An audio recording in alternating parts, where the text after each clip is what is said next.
everyone. I wanted to share this card with you that I got inspired by Jessica Taylor. I'll leave the link for you in this video. I have been invited to an Eagle Scout Court of Honor. Now, for those of you who are familiar or not familiar, that's like the highest rank you can get in Boy Scouts. Short story behind all this. This young man started out in my den as a Cub Scout, and unfortunately my two boys quit before they were 17. But he had said to me one time at a meeting, you know, Kim, I'm going to be an Eagle someday. This is when he was like 9 years old. And I thought it was so cool that he actually got to this point. And I thought it's especially cool that he invited me to his Court of Honor. So let's get started with his card. Now, I've got all kinds of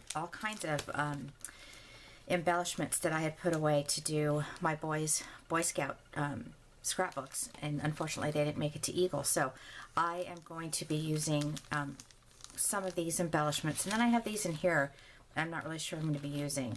So let's set this aside. This is paper that I actually got at the Boy Scout shop that's near where I live. And I'm also using some Boy Scout paper from K & Company. I did order this online. This was not at the Boy Scout store. Now, with Jessica's card, I did a little practice before the video. She had her card at 11 inches by 4 1/4. After I was all done with it, I left it. I'm going to keep this just in case one of my other little guys that, you know, I was in Scouts with invites me. But I like the 5 1/2 size better. So here's what she did. She took the 4 1/4, but I'm going to do 5 1/2, and it's by 11. This is Stampin' Up! Gold paper, and she scored it at 1 1/2. Then she scored it at 3. Then she scored it at 5 1/2, and then she scored it at 8. Set this aside. And then the first flap goes backwards, and then the next one goes forward, and then backward, and then forward. So it's a little bit taller. It's still narrow this way, but it's going to slide into the envelope nicely. I'm just going to grab an envelope. I actually have one here sitting on my desk. Kind of like that.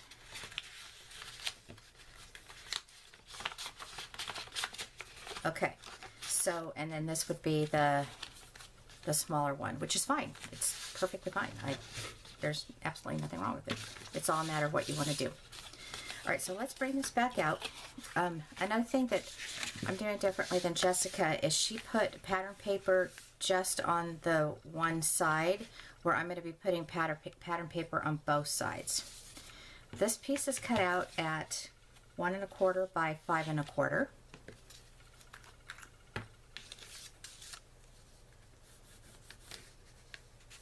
Now, if you wanted a full size card that fits into the envelope, you could not use the 8 1/2 by 11 piece of paper. You'd have to get a 12 by 12 and then cut it down that way, which I may try and do this myself.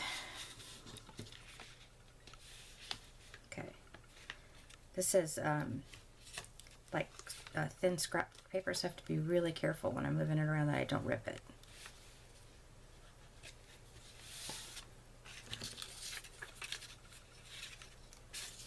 I did actually put that on upside down, so let's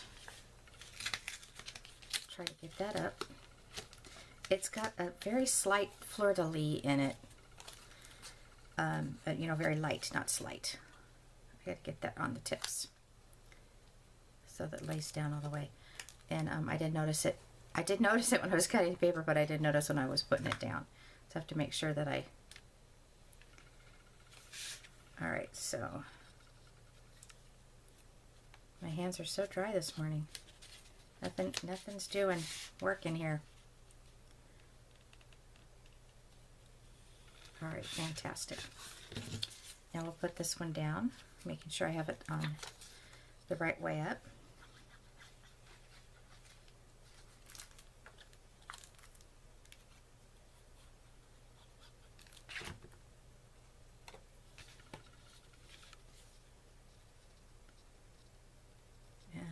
Make sure that, you know, these are all lined up here and that's lined up there. Bring it up just a little bit. And then this panel is 2 1/4 by 5 1/4.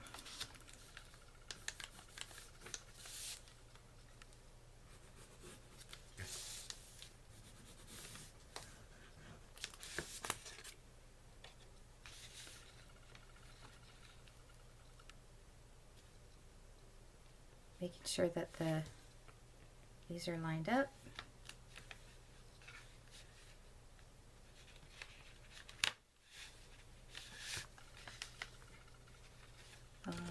Maybe I have the wrong side. Oh my gosh, I do. That's going to be the other side. 2 1/4 by 5 1/4. You know, I have to laugh at myself. I really do try hard to do good videos, you know, informational tutorials and stuff, and it's like every time I do one, there's something quirky that goes on. Okay. There we go. And then I'm thinking, yeah, I'm going to do this one too. I was going to leave this one blank so that I could write on it, but I'm going to go ahead and use an extra piece of that gold to put over it. And that's where I'll put the sentiment. All right, now this piece right here is 2 3/4 by 4. I mean by 5 1/4. Jeez, silly that I do this.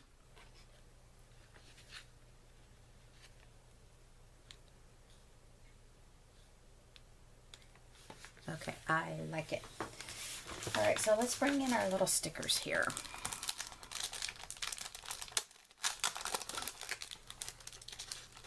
See what we can use. So we want to put something, you know, right here on the front, and that was the back of that. Thinking maybe something small.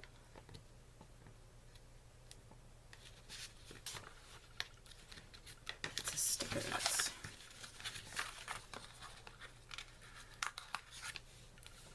that can go right there.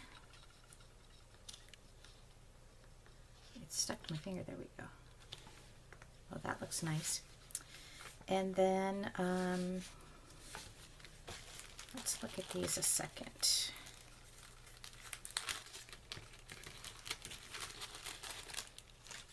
I do like this fleur-de-lis.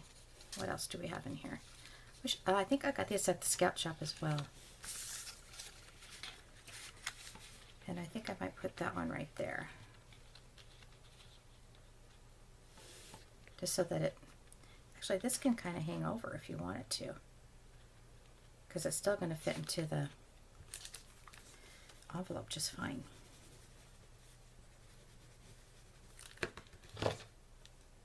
Grabbing my tweezers. I want to make sure it's at the same level as that one there. And then this one here, I've got to put this big one on this big side.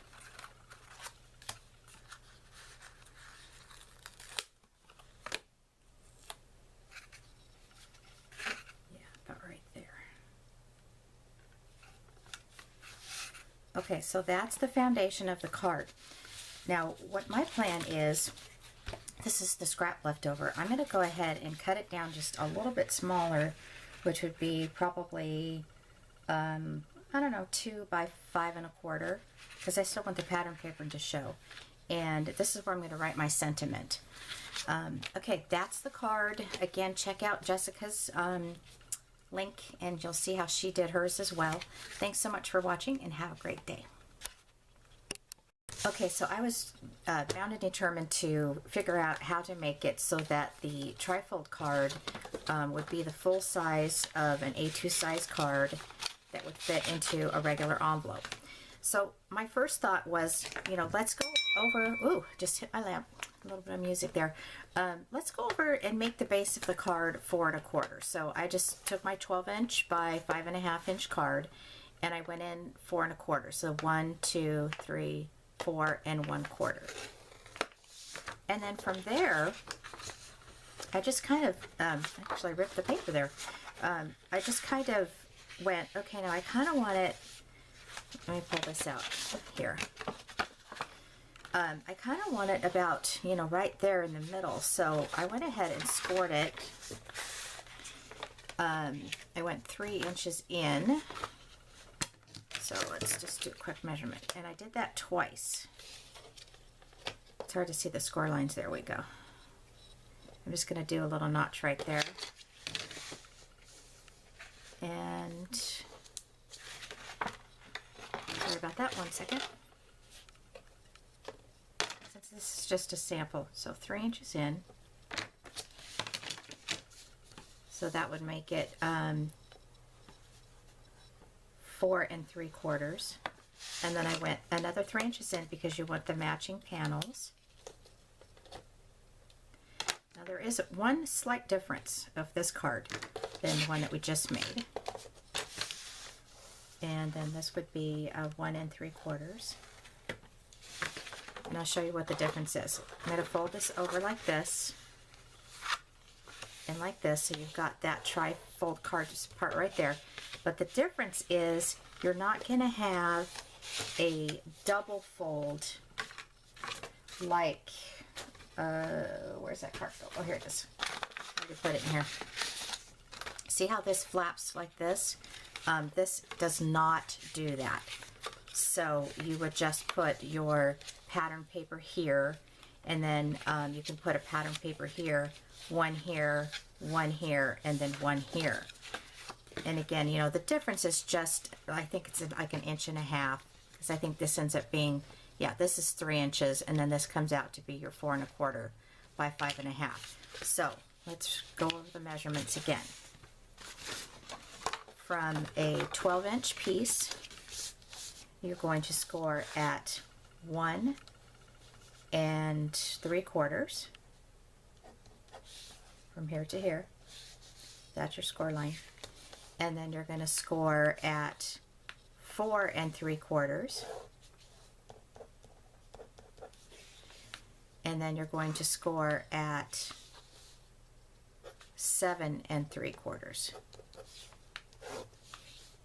There you go. And again, the difference is you just don't have that extra flap where you would have the, you know, flap that goes like this if you want the full A2 size card. So that's it. Thanks so much.